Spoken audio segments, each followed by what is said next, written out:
স্টোরিলগ চ্যানেলে আজ আমাদের উপস্থাপনা নারায়ণ গঙ্গোপাধ্যায়ের লেখা ছোট গল্প টাইপরাইটার। গল্প পাঠে আমি দেবজ্যোতি বিশ্বাস। শুরু হচ্ছে আজকের গল্প। সন্ধেবেলা দাসের অফিসে ঢুকে দেখলাম ও তখন বসে বসে কি কতগুলো কাগজপত্র পড়ছে। আমার পায়ের শব্দ শুনে চমকে উঠে বলল, তুমি? বললুম, তোমার অফিসে আলো জ্বালা দেখে ঢুকেছি। এখনো বসে আছো যে বড়? নানা কাজ হে, তুমি বুঝবে না। সত্যিই আমি বুঝতে পারিনে। দাস ব্যবসা করে, কিন্তু কি জাতের ব্যবসা সে সম্বন্ধে আজও কোনো স্পষ্ট ধারণা করতে পারিনি আমি। সাপ্লাইয়ের কাজ করে, মর্টগেজ রেখে টাকা ধার দেয়, আরো কি 10 রকম করে বেড়ায়। তার দাস শুধু নিজেই জানে, ভগবানও জানেন কি না সন্দেহ। আমি জানতে চাইনে, কারণ দাসকে জানি সেই কলেজ জীবন থেকেই। ইউনিয়নের টাকা সরিয়ে হাত পাকিয়েছিল দাস। তারপর বার্মা ইভ্যাকুইদের নিয়ে যখন নানা কেলেঙ্কারি হয়, তখন দাস ছিল একজন কন্ট্রাক্টর। সেই থেকে ধাপে ধাপে কত দূরে সে এগিয়েছে সে সম্বন্ধে কোনো রকম অনুমান করতেও সাহস হয়নি আমার। জিজ্ঞেস করতে পারেন, এসব সত্ত্বেও দুর্জন সংসর্গ করি কেন? তার কোনো স্পষ্ট উত্তর দিতে পারবো না। শুধু এটুকু বলতে পারি, দাসকে আমার ভালো লাগে।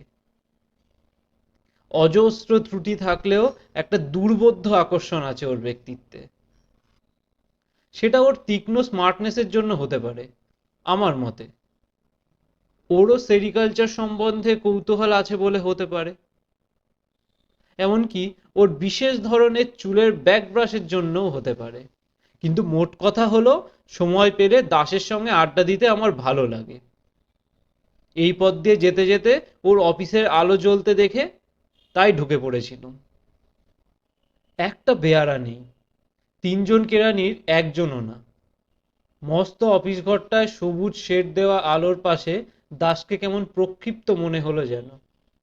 তখনই আমি বুঝলুম, নিঃসঙ্গতা দাসকে মানায় না। ও ড্রয়িং রুমের জীব, ছাদের অন্ধকারে একলা বসে থাকবার জন্য সৃষ্ট নয়। ওর সামনে একটা চেয়ার টেনে নিয়ে আমি বললুম, একলা একলা এতক্ষণ বসে যখের ধন পাহারা দিচ্ছ নাকি? প্রায় তাই। বিশেষ ধরনের ব্যাকব্রাশ করা চুলের ওপর দাস সযত্নে একবার হাত বুলিয়ে নিলে। এমন কতকগুলো কাজ ডান হাত দিয়ে করতে হয় যা বাঁ হাতকে জানতে দিতে নেই। তাহলে আমিও যাই, বিরক্ত করব না। বসো বসো, দাস হাসলো। কাজটা শেষ হয়ে গেছে। পাশের একটা লোহার ড্রয়ার খুলে তাতে কাগজগুলো রাখলো। লক করে দিয়ে চাবিটা ফেললো ট্রাউজারের পকেটে। তারপর দামি সিগারেটের টিনটা আমার দিকে ঠেলে দিয়ে বলল, একটা সিগারেট খেয়ে ওঠা যাবে তারপরে। কিন্তু সিগারেট ধরাতে গিয়ে জ্বলন্ত দেশলাইয়ের কাঠিটার দিকে আড়াআড়ি তাকাতেই আমার নজর পড়ল কোণের টাইপরাইটারের দিকে। ঢাকনা খোলা, ঝকঝক করছে কিবোর্ড। রোলারটাকে অদ্ভুত মসৃণ মনে হচ্ছে। আর সঙ্গে সঙ্গেই প্রতিক্রিয়াটা বেরিয়ে এলো প্রশ্নের আকারে, তোমার সেক্রেটারির খবর কি? দাসের ঠোঁটের কোণে সিগারেটটা যেন চমকে দুলে উঠল। কোন সেক্রেটারি? আবার কোন সেক্রেটারি? মিস সুলতা পাল? ও। ছাই জমে ওঠার আগেই অ্যাশট্রেতে সিগারেটটা ঝাড়ল দাস। কয়েকটা নরম ফুলকি উড়ে গেল পাখার হাওয়ায়। No trace? কোনো পাত্তা পাওনি? না। আশ্চর্য, এমন করে কোথায় গেল মেয়েটা? অবজ্ঞা কুঞ্চিত মুখে আবার গোটা কয়েক ফুলকি ঝাড়ল দাস। ওসব মেয়ের কথা ছেড়ে দাও। চেহারাটা ভালোই ছিল, দেখেছিলে তো? নিশ্চয় পালিয়েছে কারোর সঙ্গে। আমি আশ্চর্য হয়ে বললুম, পালাবার কি ছিল? যতদূর তোমার কাছে শুনেছিলুম, কলকাতায় একটা বোর্ডিংয়ে একাই থাকতো। আত্মীয় স্বজন কেউ থাকলেও তার সঙ্গে কোনো সম্পর্ক ছিল না। ওর যদি কাউকে ভালো লেগে থাকে তবে তাকে নিয়ে চোরের মতো পালাবার দরকার ছিল না নিশ্চয়। দাস উদাস ভঙ্গিতে বললে, কে জানে, হয়তো কোনো রাইভাল ছিল। কলকাতায় থাকলে খুনটুন একটা কিছু হয়ে যেতে পারতো। এই ধরনের মেয়েকে নিয়ে কত নুইসেন্স হয় জানোই তো। তা হয়তো হয়, তবে দাসের সেক্রেটারি সুলতা পাল সম্পর্কে এরকম কথা ভাবতে আমার কষ্ট হচ্ছিল। মিষ্টি চেহারা শান্ত ধরনের ওই মেয়েটিকে কতদিন আমি নিবিষ্ট মনে ওখানে বসে টাইপ করতে দেখেছি। সামান্য একটু নিরীহ ঠাট্টাতেও যেন মেয়েটির গাল রাঙা হয়ে উঠত, নিচু হয়ে যেত চোখের পাতা। তার মধ্যে ঠিক এসব জিনিস আমি আশা করিনি। আমি সাহিত্যিক নই, তবু সাহিত্যিকের ভাষায় আমার মনে হলো, যেসব মেয়ে প্রথম প্রেমের জন্য চিরকুমারী থেকে যায়, সুলতা সেই দলের। কিন্তু সুলতা যে প্রায় 15 দিন নিরুদ্দেশ, এটা ঠিক কথা। কোনো অ্যাক্সিডেন্ট হয়নি, কোনো বিপদে পড়ার মতো কাঁচা মেয়েও সে নয়। অতএব সে পালিয়েছে, এটা ধরে নেওয়া যেতে পারে। দাস বললে, সেক্রেটারি ভাবনা নেই, আজও 3জন ইন্টারভিউ দিয়ে গেছে। তবে মেয়েটা বড় ভালো কাজ করত। তা করত। দাস চুপ করে রইল। একটু আগে যে সিগারেটটা বারবার টোকা দিচ্ছিল, অনেকটা ছাই জমতেও এবার সে সেটাকে ঝাড়ল না। আমি চুপ করে বসে বসে ছাইটা কখন ভেঙে পড়ে সেটা দেখবার জন্য অপেক্ষা করতে লাগলুম। আর ভাবতে লাগলুম, সুলতা এতখানি সাহস পেল কি করে।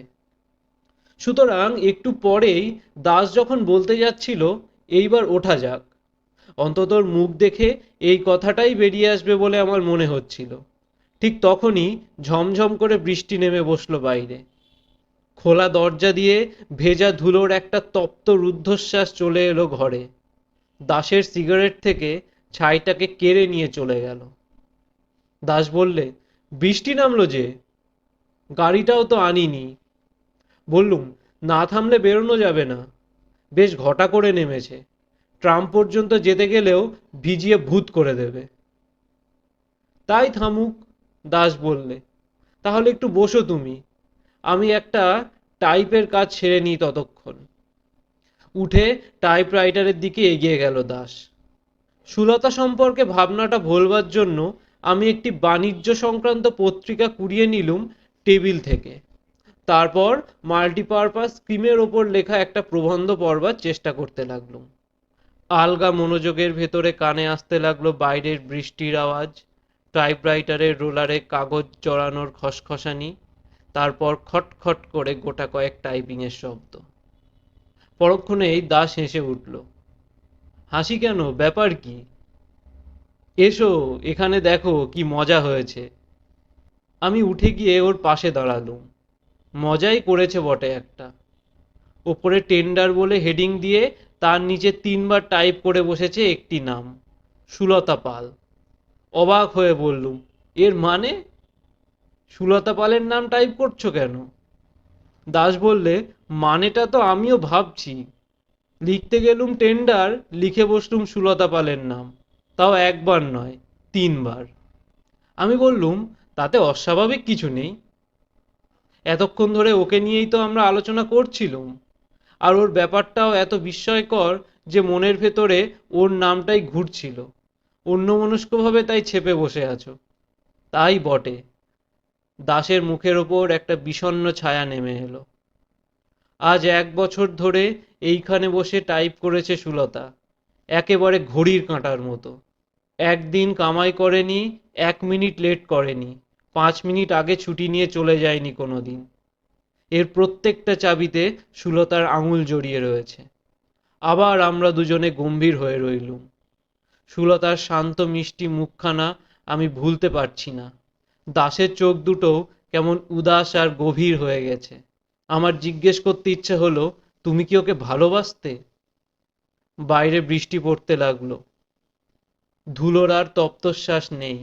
দরজা দিয়ে ঠান্ডা ভিজে বাতাস আসছে। দাস দরজাটা বন্ধ করার কথা বললে না। আমিও উৎসাহ পেলুম না।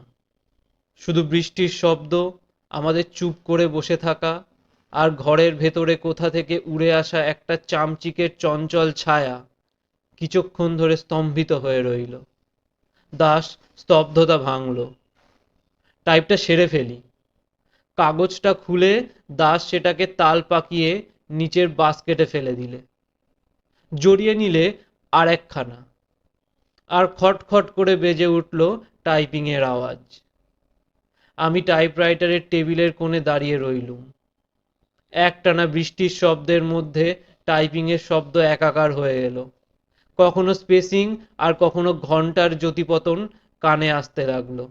কতক্ষণ পর জানি নে, কেন যে তাও জানি নে, হঠাৎ আমার চোখ নেমে এলো দাসের টাইপের ওপর। কি আশ্চর্য, আগাগোড়া ক্যাপিটাল লেটার সাজিয়ে কি ছাপছে ও! যা দেখলুম তাতে কয়েক মুহূর্ত আমার চোখকে বিশ্বাস করতে পারলুম না। প্রচন্ড স্পিডে পাগলের মতো দাস যা ছেপে চলেছে তা এই: টেন্ডার। আমি অকপটে স্বীকার করছি যে সুলতা পালকে আমি খুন করেছি। আমার ব্যারাকপুরের বাগান বাড়িতে পুরনো গ্যারেজের ভেতর একটা বড় কেবিন ট্র্যাঙ্কে তার মৃতদেহ রয়েছে। আমি তার ওপরে বল প্রয়োগে ব্যর্থ হয়ে, কিন্তু আর তো আমি চোখকে অবিশ্বাস করতে পারি নে। যা দেখছি এ তো স্বপ্ন নয়। আমি আর্তনাদ করে উঠলুম, দাস, এ কি ছাপছো তুমি? এ কি ছাপছো? টুলের ওপরে দাস থরথর করে কেঁপে উঠল। একটা মৃত প্রাণী যেন নড়ে উঠেছে ইলেকট্রিক কারেন্টের ছোঁয়ায়। যেন এতক্ষণ সে ঘুমিয়ে টাইপ করে যাচ্ছিল, হঠাৎ জেগে উঠেছে। আমি আবার বললুম, দাস, দাস, কি টাইপ করে যাচ্ছ তুমি? নিজের টাইপিং এর ওপর চোখ বোলাতে দাসের 10 সেকেন্ডও লাগলো না। তারপরেই পেছনে লাথি দিয়ে টুলটাকে ফেলে দিয়ে উঠে দাঁড়ালো সে। হ্যাচকা টানে কাগজটাকে টেনে বার করে নিয়ে বিকৃত গলায় চিৎকার করে বললে, না, না, আমি না, আমি না। আমি আরো কি বলতে যাচ্ছিলুম, দাস বলতে দিলে না। মিথ্যে কথা, আমি নয়। জান্তব গলায় আবার চিৎকার করে উঠল সে। পর মুহূর্তেই ছুটে ঘর থেকে বেরিয়ে গেল, নেমে গেল রাস্তায়। আমার বিহলতা কাটাতে আরো প্রায় 1 মিনিট লাগলো। তারপর যখন সেই বৃষ্টির মধ্যেই পথে বেরিয়ে এলুম, তখন মাত্র 20 গজ দূরেই একটা লোক চাপা পড়েছে বাসের তলায়। কাছে না গিয়েও আমি বুঝতে পারলুম সে দাস ছাড়া আর কেউই নয়। আর বৃষ্টিতে ভিজতে ভিজতে ও আতঙ্কে স্তব্ধ হয়ে আমি ভাবতে লাগলুম, তাকে নিজের হাতেই তার শাস্তি দিয়েছে সুলতা। এরপরে একটি মাত্র কাজ আছে আমার। কোনো পাবলিক টেলিফোনে গিয়ে পুলিশকে জানাতে হবে ব্যারাকপুরের গ্যারেজে সেই কেবিন ট্রাঙ্কের কথা। শুনছিলেন নারায়ণ গঙ্গোপাধ্যায়ের লেখা ছোট গল্প টাইপরাইটার। গল্প পাঠে আমি দেবজ্যোতি বিশ্বাস।